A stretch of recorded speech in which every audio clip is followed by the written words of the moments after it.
வணக்கம் ஃப்ரெண்ட்ஸ், நீண்ட நாட்களாக எதிர்பார்த்திருந்த நகைக்கடன் தள்ளுபடிக்கான முக்கியமான அறிவிப்பு வெளியாகியுள்ளது.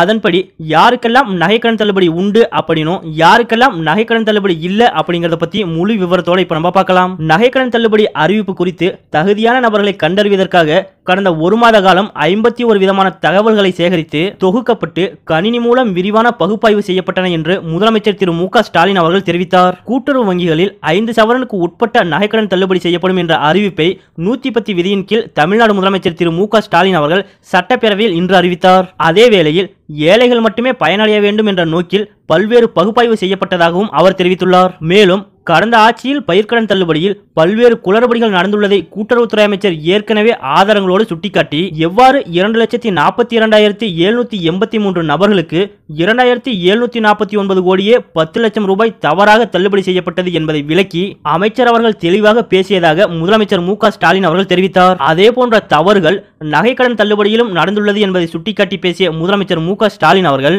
நகைக்கடன்கள் ஒவ்வொன்றையும் தீவிரமாக மற்றும் விரிவான ஆய்வுக்கு உட்படுத்திய பின்னரே தகுதி வாய்ந்த ஏழை எளிய மக்களுக்கு மட்டுமே நகைக்கடன்கள் தள்ளுபடி செய்யப்படும் என அறிவித்தார். அதன்படி அனைத்து நகைக்கடன்கள் பற்றிய முழு புள்ளி விவரங்களும் சேகரிக்கப்பட்டு கடந்த ஒரு மாத காலமாக தீவிர ஆய்வுக்கு உட்படுத்தப்பட்டதாக குறிப்பிட்ட முதலமைச்சர் மு க ஸ்டாலின் அவர்கள் நகைக்கடன்கள் தள்ளுபடி என்பது ஒரு குடும்பத்திற்கு 5 பவுனுக்கு உட்பட்ட நகைக்கடன்களை சில தகுதிகளின் கீழ் உண்மையான ஏழை எளிய மக்கள் பயன்பெறும் வகையில் தள்ளுபடி செய்யப்படும் என்று அறிவித்தார். அந்த வகையில் கடந்த ஒரு மாத காலமாகவே ஒரு குடும்பத்தைச் சேர்ந்த உறுப்பினர்கள் பெற்ற அனைத்து நகைக்கடன்கள் பற்றிய பெயர், கடன் பெற்ற கூட்டுறவு சங்கங்களின் விவரம், கடன் பெற்ற நாள், கடன் தொகை, கடன் கணக்கு எண், வாடிக்கையாளர் தகவல் குறிப்பு எண், குடும்ப அட்டை எண், ஆதார எண், முகவரி, அலைபேசி எண் உள்ளிட்ட 51 விதமான தகவல்களை சேகரித்து அவை தொகுக்கப்பட்டு கணினி மூலம் விரிவான பகுப்பாய்வு செய்யப்பட்டன என்று முதலமைச்சர் அவர்கள் கூறினார். அவ்வாறு திரட்டப்பட்ட புள்ளி விவரங்களை பகுப்பாய்வு செய்யப்பட்டதில் நகைக்கடன்கள் வழங்கப்பட்டதிலும் பல்வேறு விதிமீறல்கள் கண்டுபிடிக்கப்பட்டுள்ளதாக கூறிய முதலமைச்சர் மு க ஸ்டாலின் அவர்கள் நகைக்கடன் தள்ளுபடி செய்கையில் சரியான தகுதியான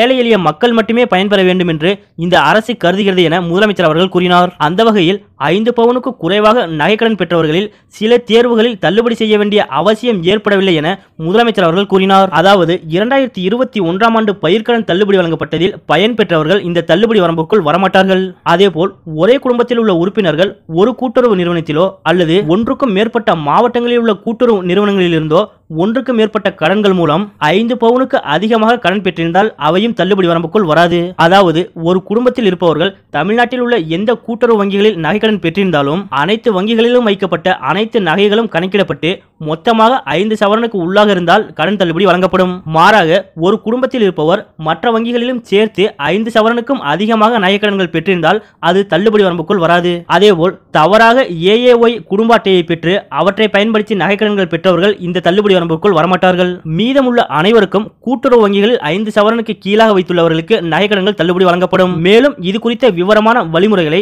கூட்டுறவுத்துறை இன்னும் ஓரிரு நாட்களில் வெளியிடும் என முதலமைச்சர் அவர்கள் தெரிவித்துள்ளார். இந்த நகைக்கடன்கள் தள்ளுபடி மூலம் அரசுக்கு 6000 கோடி ரூபாய் செலவாகும் என முதலமைச்சர் மு க ஸ்டாலின் அவர்கள் தெரிவித்துள்ளார். ஓகே ஃப்ரெண்ட்ஸ், இந்த மாதிரியான பயனுள்ள தகவல்கள் உங்களுக்கு உடனுக்குடன் வேணும் அப்படின்னு நினைச்சீங்கன்னா மறக்காம நம்ம சேனலை சப்ஸ்கிரைப் பண்ணி சப்போர்ட் பண்ணுங்க.